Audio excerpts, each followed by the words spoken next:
Hello friends, I welcome you in lecture number 9 on graph theory. In this lecture we are going to understand the definition of weighted graph. A weighted graph is a graph in which every edge is assigned a real number and that real number is called weight of that edge. If we have edge denoted by E, then the number assigned to that edge is called weight of that edge and it is denoted by W of E. For example, if I consider this graph, then this graph has 3 edges and I am assigning these numbers to every edge. So these numbers are called weight or weights of these 3 edges and this graph is called weighted graph. So definition is simple.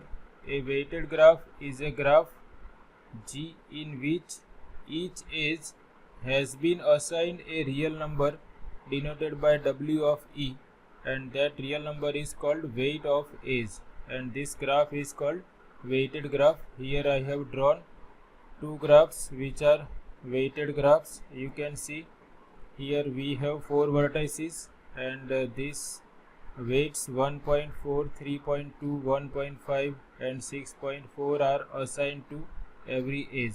Here also weights are assigned to every edge. Therefore this is another example of weighted graph. So in real life we have these examples of weighted graph.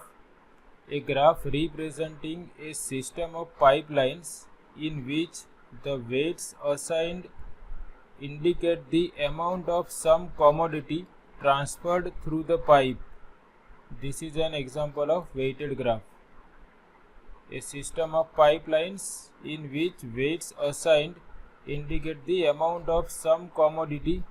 Whatever commodity is to be transferred, that is considered as weight.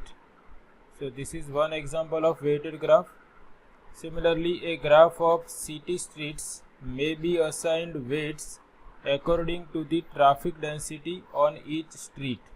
We can consider every street as an edge and amount of traffic density can be assigned to every street or every edge. So a graph of city streets may be assigned weights according to the traffic density on each street. So these are two examples of weighted graph. They can ask you to write down the definition of weighted graph. So all you have to remember is a graph in which numbers are assigned to every edge is called a weighted graph and that numbers are called weights of an edges. So this is all about this session. We will continue with this type of concepts in upcoming lectures. Thanks for watching.